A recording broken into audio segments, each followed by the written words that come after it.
sore. Waalaikumsalam Apa? warahmatullahi wabarakatuh.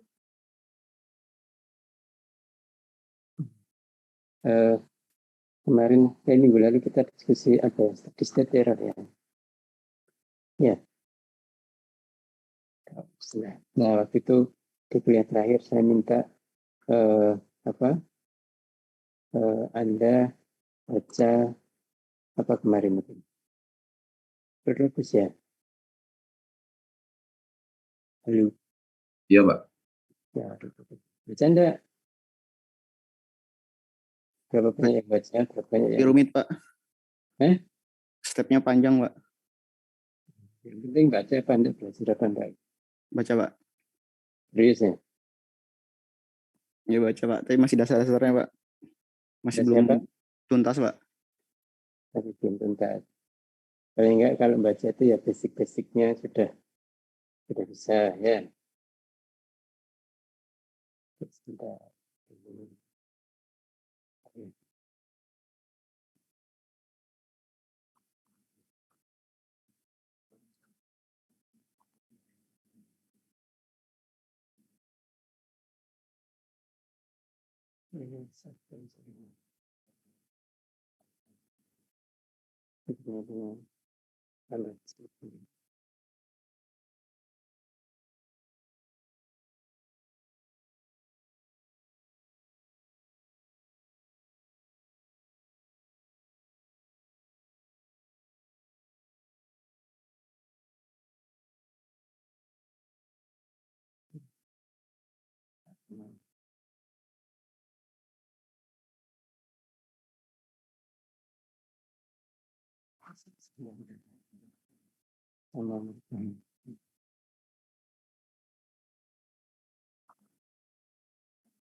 Nah, karena kemarin saya suruh baca, asumsi saya Anda baca dan Anda belajar, maka ini silakan Anda try this problem and actually available in my classroom as well. Starting from 4:10, you have 20 minutes to complete this problem and you have to submit it in PDF form.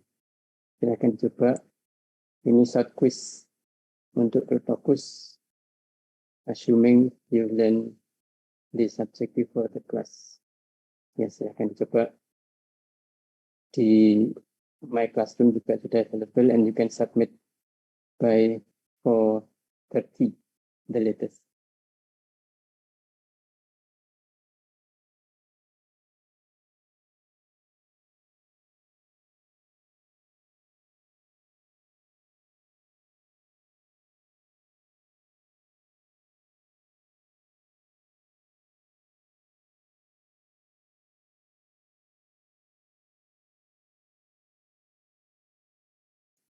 Minutes, saya kira.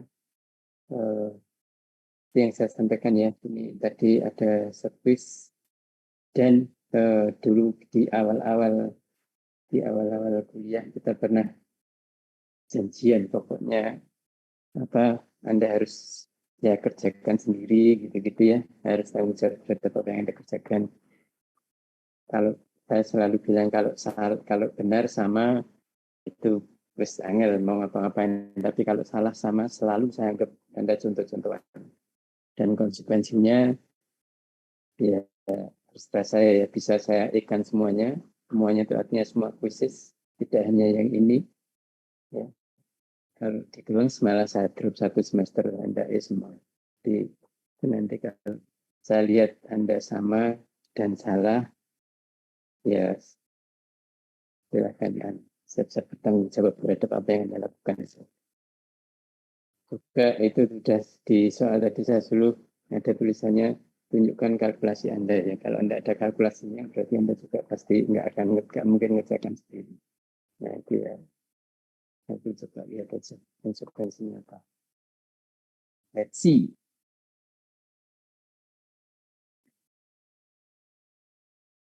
Oke, kita lanjutkan chapter yang kita diskusikan adalah chapter 8, yaitu root locus teknik. Ini kemarin memang saya coba, saya suruh Anda baca. Ini biasanya kalau offline saya hampir selalu seperti ini. Saya suruh baca chapter 8. Kemudian nanti pas mulai masuk chapter 8, saya kasih quiz chapter 8. Karena saya ingin tahu Anda baca beneran atau enggak. Atau kadang-kadang ya setelah selesai chapter 8, saya kasih quiz chapter 8.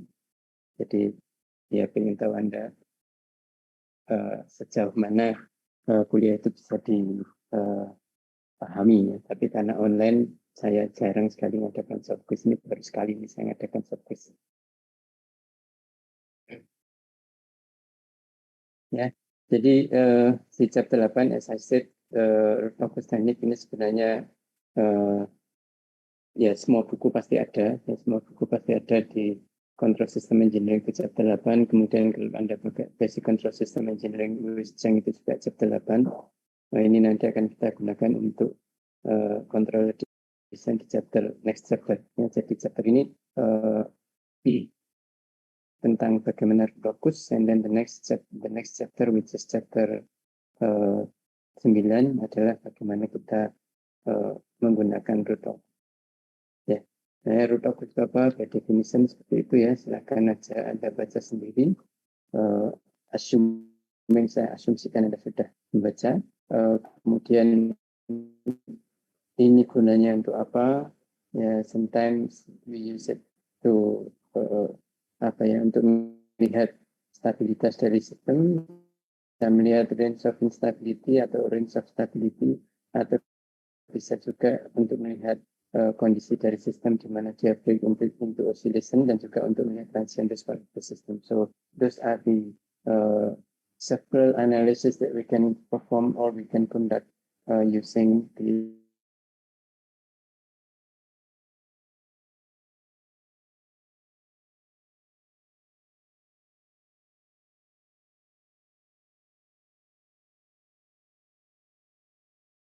stability and instability mean ya, sebenarnya.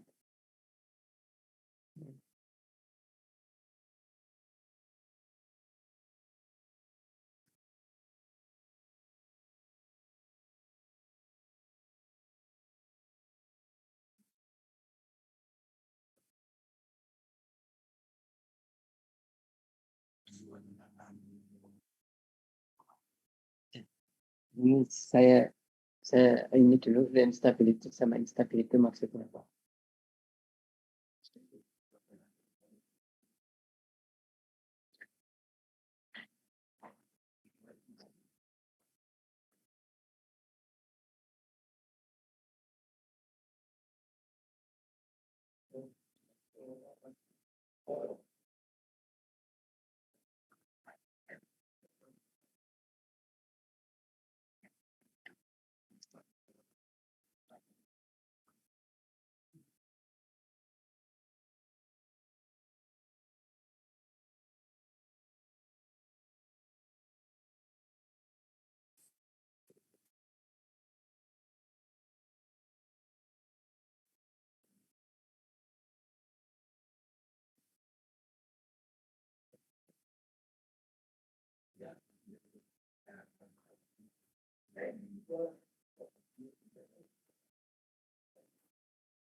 Ya, ini contoh range for stability.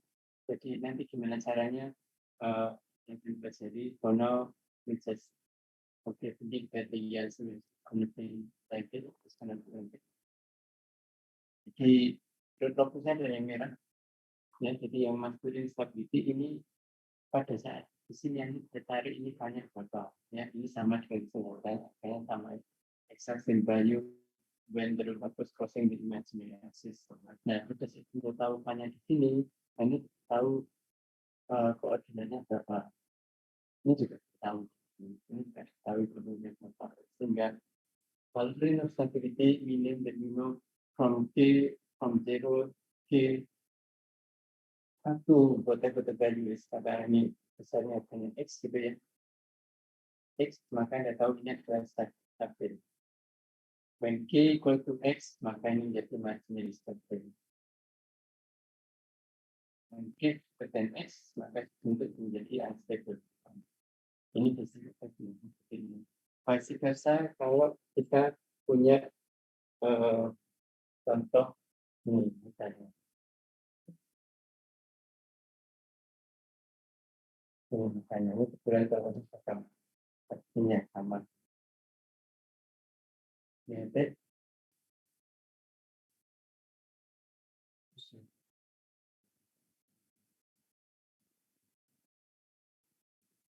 ini equal to zero, equal to zero, equal to infinite, equal to infinite. Jadi ini kalau di sini Anda tahu, equal to besarnya ini equal to y. We can find it easy, ya. Maka when K greater than 0, less than y, ini ketemu jadi unstable. When K equal to y, the system becoming much unstable. And then this one, when K from y up to infinite, the system will stable system.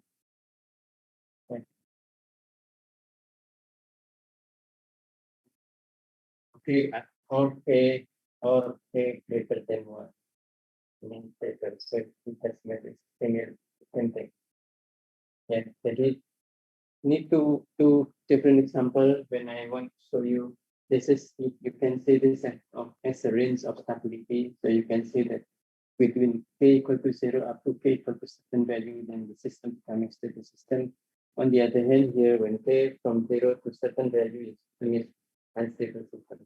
So this, you can call it range of instability. This is, you can call it range of instability. And then you know exactly the condition that caused the system break into oscillation, which is K equal to something, or the coordinate of the pole located on geometric axis at certain point. Similarly to this is when the system break into its oscillation.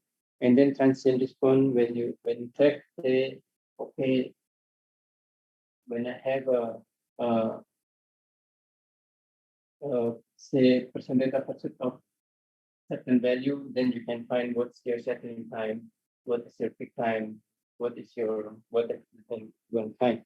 So that's the usage of root locus in terms of analyzing the stability, the range of instability, and so on. Ya, jadi kira-kira seperti itu.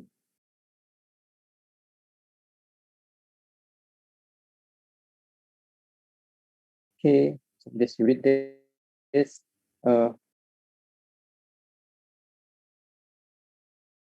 ya. Jadi sebenarnya root locus itu mau menunjukkan apa sih by definition defining the root locus. Jadi kalau kita punya sistem with K1, K2, S over S plus 10 ini ya. Ini kalau Anda cari K-nya sama dengan 0, maka Anda bisa gambarkan posisi polnya di sini.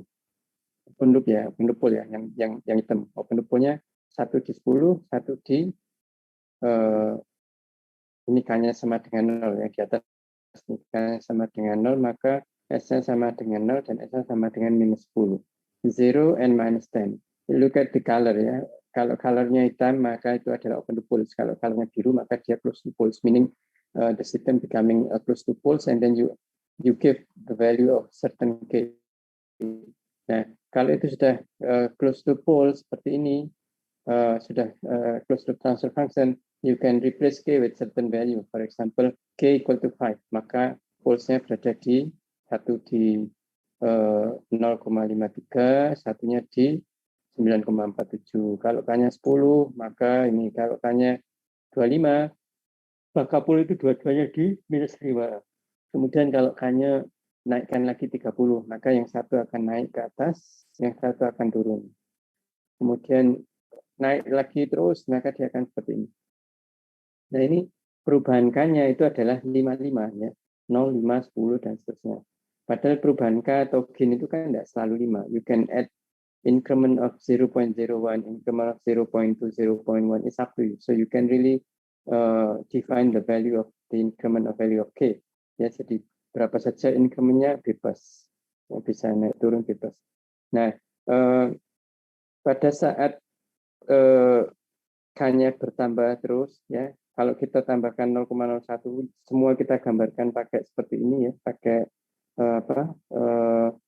tanda silang gini, maka gambarnya nanti jadi ruwet karena terlalu banyak tanda silang. Oleh karena itu akhirnya gambarnya cuma garis ini. Ya. Nah, garis ini sebenarnya menunjukkan apa? Menunjukkan ya ini definisi dari locus. Ya adalah representasi dari path ataupun alur ya, di mana dari closed loop kalau K-nya itu berubah-ubah dari 0 sampai infinite, ya, dari 0 sampai infinite. Ya, parameter K-nya kan lebih dari 0. Jadi dari 0 sampai infinity, kalau K-nya itu parameternya berubah-ubah, maka dia akan posisi dari pole-nya juga akan berubah-ubah. Seperti tadi ya, K-nya 5, then your pole is going to be here. K-nya 10 di sini, K-nya 15, K-nya 50, dan seterusnya, sampai K-nya infinite. Ini yang tergambar adalah yang biru. And if you look at the locus in this figure, then you can simply say that whatever the value of K, then your system is going to be stable system. Ya, ini selalu stabil karena apa? Yang rotasi polnya kan selalu berada di kiri. Garis biru ini kan selalu berada di kiri. Artinya dia tidak pernah crossing imaginary axis seperti apa yang kita lihat di contoh ini. Kalau yang Anda lihat di contoh ini kan misalnya ya, yang contoh ini kan dengan hanya bertambah, terus at some point dia akan crossing imaginary axis. Nah, pada saat crossing ini dia becoming marginally stable. And then when you keep increasing the value of K, then your system becoming unstable. Ya, jadi itu bedanya antara yang ada di sini dengan yang ada di gambar ini, yang di sini. Jadi memang contoh saya tadi berbeda dengan apa yang ada di sini. But this is only the representation to show you what the root locus means. Ya. Jadi kalau K-nya berubah, maka dia akan gerak terus, posisi polnya akan berubah terus. Nah, tergantung dari root locusnya, dia bisa jadi unstable, bisa jadi marginal stable, atau bisa tetap stabil. Nah, ini satu mekanisme yang relatively simple but also important. Ya, seperti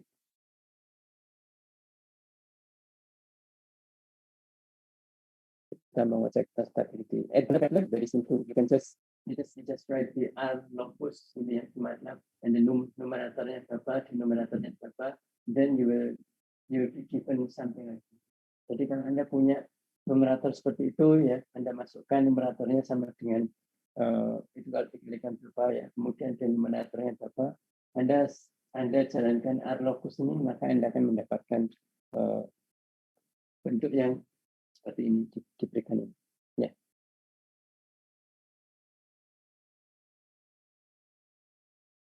Ya, itu silakan dibaca. Ya, Anda sudah baca ada yang namanya magnitude criteria, ada yang namanya angle criteria. Nah, satu hal yang penting yang ingin saya sampaikan, angle criteria itu digunakan untuk menunjukkan atau untuk saya bisa menguji apakah satu titik itu berada di root locus atau enggak. Jadi misalnya ini ya root locusnya bentuknya seperti ini. Kemudian kita sedang tes apakah titik -1 plus 2J itu berada di root locus ya. Karena 1 plus 2J kita nggak tahu ya. Kita nggak tahu tanpa gambar ini misalnya bisa ya. Tanpa misalnya ini root locusnya tidak digambar ya, tidak digambar ini ya.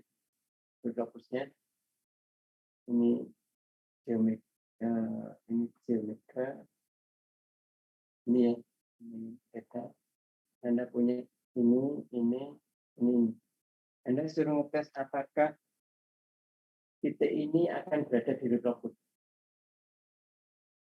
Nah, kita bisa ngetes itu dengan namanya angle criteria. Kalau dia memenuhi jumlah sudut yang dibentuk oleh 0 dikurangi jumlah sudut yang dibentuk oleh pole sama dengan 2K plus 1 kali 180, maka dia akan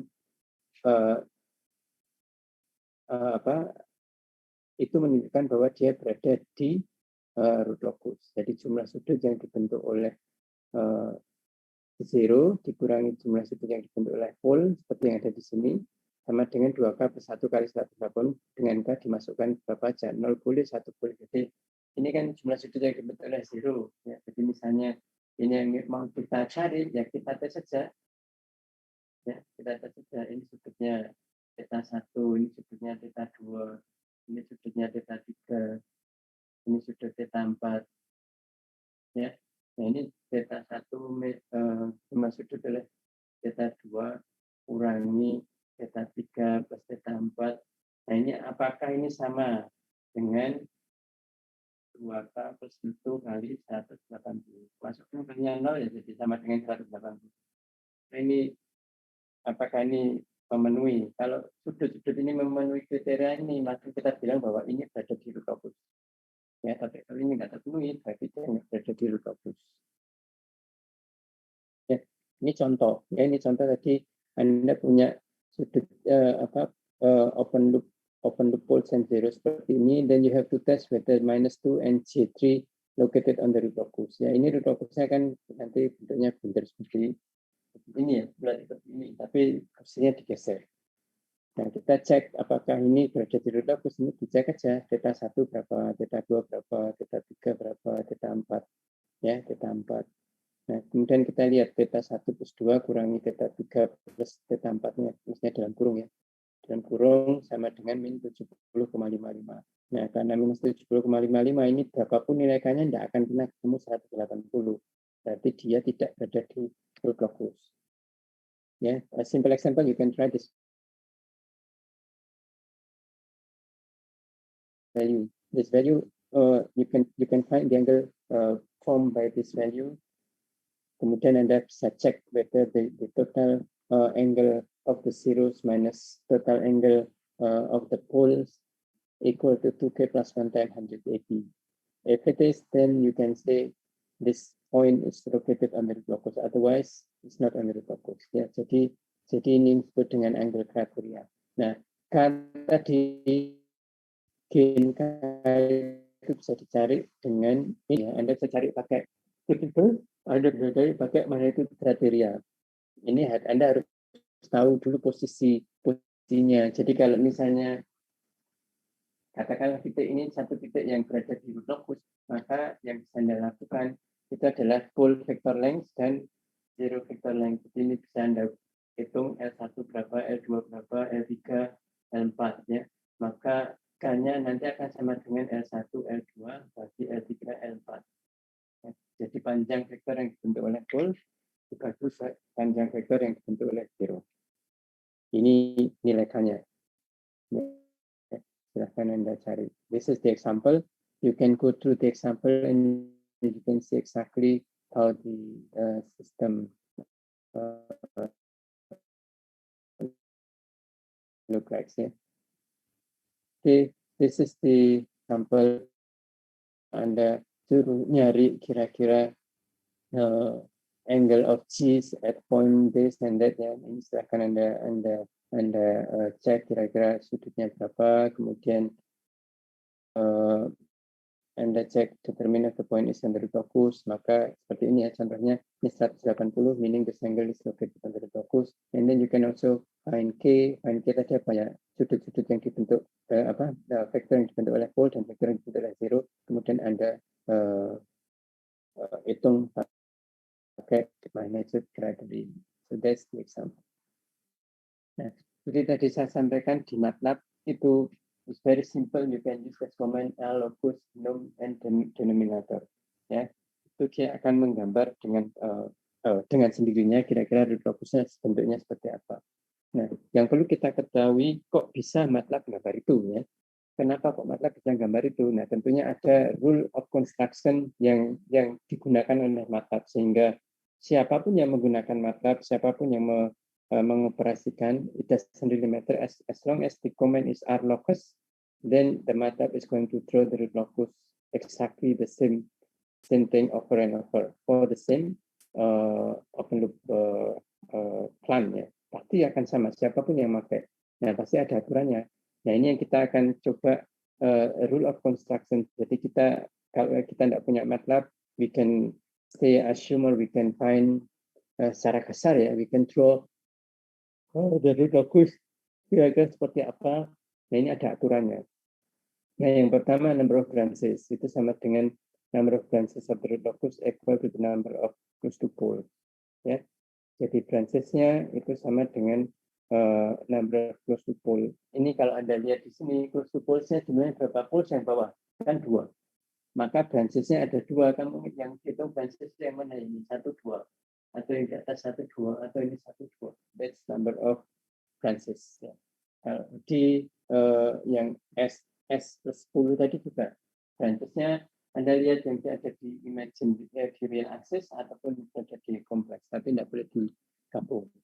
And then root locus itu symmetric about the real axis. Jadi ini kalau Anda lihat ini simetri atas bawah, ini simetri atas bawah. Ya. Root locus. Anda lihat nanti di tempat lain juga pasti aturannya simetrik. Kemudian real axis segment. Ya, real axis segment itu gampangannya root locus itu eksis atau ada di real axis segment bila jumlah pole dan zero di sebelah kiri. Ini tergantung kita ngelihatnya di mana ya. Atau sebelah kanan Anda itu ganjil. Jadi misalnya ini real axis itu ini real axis ini ya. Jadi kalau saya gambarkan gampang-gampang begini ya, ini ada ini, kemudian ada ini, gitu ya. Ada ini lagi. Nah, root locus di real axis segment itu artinya ini real axis segmentnya, real axis. Ini yang imaginary.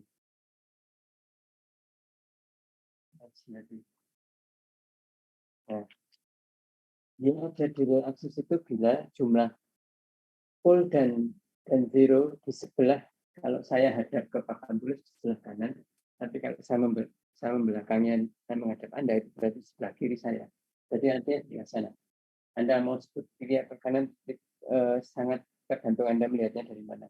Kalau dari sini menuju papan, berarti sebelah kanan. Kalau Anda berada di papan melihat keluar, berarti sebelah kiri Anda.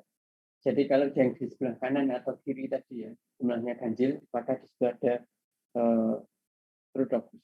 Sama di sini ya, segmen 1, segmen 2, segmen 3, 4, 5, 6 ya. Segmen itu dibatasi oleh ini, setiap ada pole and zero itu jadi satu segmen. Karena kalau saya di sini sebelah kanan ataupun kiri, kalau saya hadap sana tidak ada apa-apa. Berarti di sini tidak ada root locus. Kalau saya di sini sebelah kanan saya ada satu pole, berarti ganjil. Ya pokoknya sebenarnya ganjil. Berarti di sini ada. Saya di sini ada 2, tidak ada. Saya di sini ada. Di sini tidak ada, di sini ada. Ya, kira-kira. Ya, nanti ada aturan bahwa pole itu root locus itu berasal dari pole berakhir di zero. Jadi kalau seperti ini ada pole ada zero pasti cuma gini. Kalau di sini pasti ini sampai infinite. Kalau ini nanti pasti akan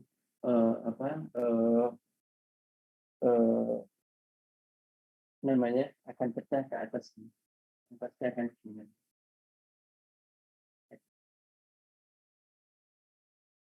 Kira-kira akan seperti itu.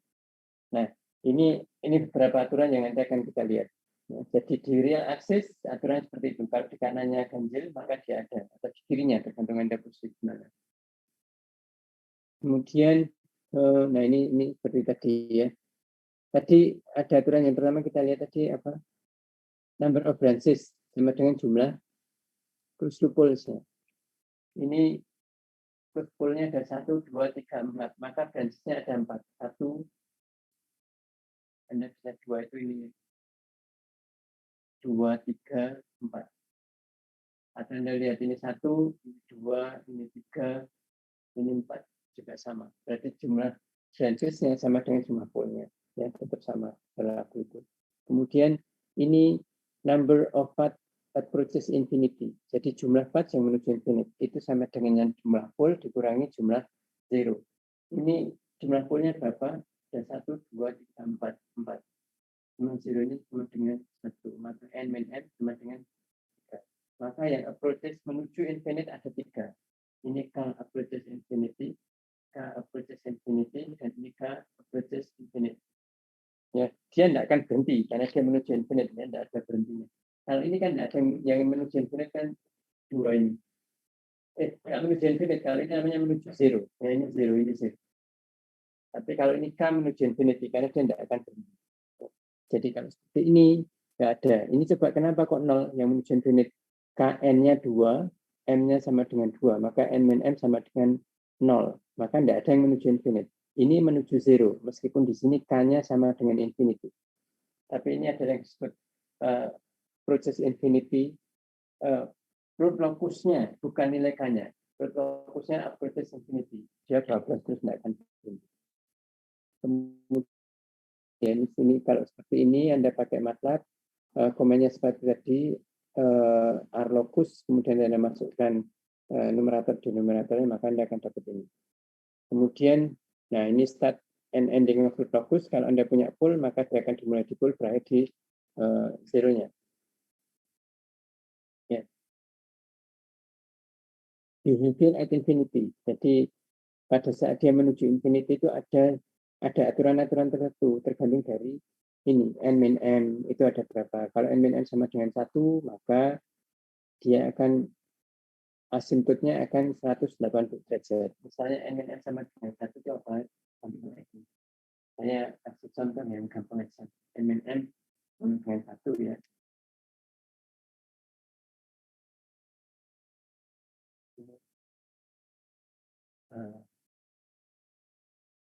Di sini nggak ada, aturan tadi di sini ada dari pool ke zero karena kemudian ini ada. N-nya sama dengan 2, M-nya sama dengan 1. Maka behavior at infinity kira-kira 180 derajat. Mana 180 derajat? Ini 180 derajat. Ya. Kemudian sama dengan 2. Jadi misalnya N min M sama dengan 2 tadi ya. Ini contoh yang tadi geometri ini karena ada di sini, ini ada di sini gitu ya. Tidak ada zeronya. Ini di sini tidak ada, ini ada. Berapa? Ini teman, kemudian itu berada di tengah-tengah di sini. Karena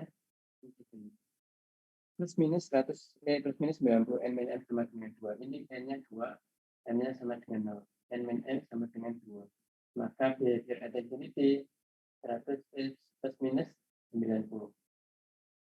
Ini 90. Ini minus 90. Kemudian ada namanya real axis intercept ya. Real axis intercept itu sebenarnya cuma menunjukkan di mana angular asymptote tadi akan dihitung ya. Jadi misalnya ini n-nya sama dengan 4, n-nya sama dengan 1, n sama dengan 3. Maka angle-nya adalah plus minus 60 dan 180 derajat. Ini kalau Anda cari real axis intercept-nya, kalau ada angka-angkanya ya, pol kurangi 0, 0, mungkin Anda akan ketemu di sini. Mungkin ya, angle passing real axis intercept, sorry. Nah, di sini akan dibentuk 60 minus 60 180. Makanya ini tuh sebenarnya ini 60, ini minus 60, ini 180. Oleh karena itu si biru ini dia itu nanti akan bergerak ke sana, kemudian dia akan mengikuti ini terus ya. Asimptotik kan tidak akan pernah menerabas ke sana. Ini juga ini akan mengikuti garis ini terus. Ini 60 minus 60, kemudian yang ini 180 nih. 180. Itu yang ketiga. Kemudian kalau n min m-nya sama dengan 4, maka akan dibentuk plus minus 45 dan 135. Itu contohnya gini. Ya, contohnya gini. Misalnya ya, geometri. Saya punya 1, 2, 3, 4 gitu ya. Ini nggak ada, di sini ada. Jadi dari pol, nggak ada, ini ada, dari pol, dan dari pol panahnya saling menabrak, pasti akan keluar. Ini juga pasti akan keluar. Keluarnya kemana? Ini kalau Anda hitung real axis interceptnya mungkin saja di sini. Nah, kalau itu di situ, Anda lihat berapa sudutnya 45, minus 45, dan 135. Ya. Jadi ini nanti kalau sudah keluar, ini akan mengikuti ini, yang ini akan mengikuti ini akan mengikuti ini, yang ini akan mengikuti ini. Ya, ini 103, ini minus 135, yang ini 135, yang ini 45, yang ini minus 45. Ya, jadi kira-kira itu 45, 45, 45, minus 135. Itu kalau n min m-nya sama dengan 4. Dan ini kebetulan pulsnya ada 4, m-nya sama dengan 0. Jadi n min m sama dengan 4. In this case. Ya. Kemudian, nah itu kira-kira seperti itu. Kemudian ini contoh ya, silakan lihat contohnya kira-kira seperti apa. Oh ya, by the way, kira-kira minggu depan pertanyaan lagi ya. Kita akan kuis termasuk proxy. Ya, ini contoh tadi n min m sama dengan 3 misalnya, maka jumlah part yang menuju infinity sama dengan 3. Ini 1 menuju infinity, 2 menuju infinity, 3 menuju infinity. Yang ini menuju 0. Ya. Asimptotnya karena n min m sama dengan 3, maka ini 60 derajat, minus 60, ini 180. Ya, kira-kira gitu. Jumlah branches-nya berapa? Ini jumlah polnya berapa? 1, 2, 3, 4. Berarti ada 1, 2, 3, 4. Yaitu jumlah branches-nya. Ya, kira-kira gitu. Kemudian ini kalau kita pakai kita pakai MATLAB, itu bisa kita cari tadi yang saya sampaikan. Di titik ini kita bisa cari, di sini G-nya berapa? Di sini G-nya 9,53. Artinya kalau gen ini Anda isi, oh sorry, ini persamaannya beda pasti ya. Ini persamaannya beda kan. Ini beda, apanya, persamaannya bukan yang itu, tapi intinya bahwa kita bisa cari nilai K ini. Ya, kalau di sini kan pasti 1, berapa ini. Ini artinya apa? Artinya kalau K ini kita ganti 1, berapa, ini ya ini pastinya harus kita hitung, maka sistem ini jadi sistem yang marginally stable. Karena apa? Karena polnya berada di geomega axis. Kalau K-nya kita kasih lebih dari, maaf, K-nya ini berapa ya? Sorry, bukan itu. Ini sama mungkin. 1, berapa ini? 1,58. 1,58. Benar nggak?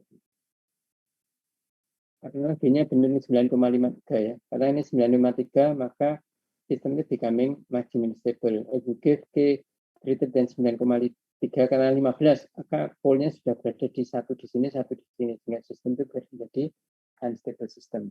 So this is how you evaluate the value of K in which you can see whether or not the system becoming stable or unstable system. Yeah. Now the example, this is the K at breakaway point. Okay, there's a 2 point on the real axis that's so-called important. And the one here, so-called breakaway point. Breakaway. Ya, hal ini, yang ini break in. Breakaway itu di mana dua locus ketemu kemudian pecah meninggalkan real axis. Sedangkan break-in point itu adalah dua locus ketemu untuk masuk ke real axis. So you can see the difference. This is also breakaway point. So two locus meet and then leave the real axis. This is two locus meet to get into the real axis. Nah, itu bisa kita cari, ya, bisa kita cari pakai apa? Pakai yang namanya pakai kalkulus biasa atau pakai transition method, ya. Jadi yang pertama misalnya kalau Anda lihat ini ya, min 1, min 2, ya. Kalau kita lihat K-nya, K di sini itu kan sama dengan 0 ya. Di titik ini kan sama dengan 0 ya, sama dengan 0. Maka kayak kita gambarkan, ini tadi sebenarnya tadi ada ya di pertanyaan tadi. Kalau kita gambarkan di sini K-nya 0, kemudian pada saat dia breakaway point itu K-nya paling tinggi sebelum dia pindah ke kompleks plane ya. Ini yang di real axis. Jadi pada saat titik ini breakaway ini maka dia harganya adalah maksimum. Kalau ini hanya kita naikkan lagi maka pulsnya akan pindah di kompleks ya. Nah ini yang kita lihat yang real axis. Kemudian demikian juga pada saat dia masuk breaking point di sini. Nah di sini kalau kalau pulsnya bergerak ke sana kemari maka K-nya itu akan meningkat. Ya K-nya bertambah sampai ini akhirnya satu ke sana pulsnya lokasinya. Sehingga kita bisa lihat bahwa di titik ini ada maximum point of K di breakaway, di break in ada minimum value of K. Karena kita bisa lihat minimum and maximum value, therefore we can use the calculus to find this. Ya. Anda bisa pakai calculus, basic calculus, we call it first method. Artinya apa ya? Kita lihat ini dengan menggunakan calculus kita ganti itu menjadi sigma, kemudian kita turunkan terhadap sigma sama dengan 0, maka solusinya itu nanti adalah breakaway and breaking point. Ya, ini contohnya ya. Contohnya ini ya, ketemunya min 148 dan 3,82. Ini tadi saya suruh menentukan breakaway point ya dengan cara ini.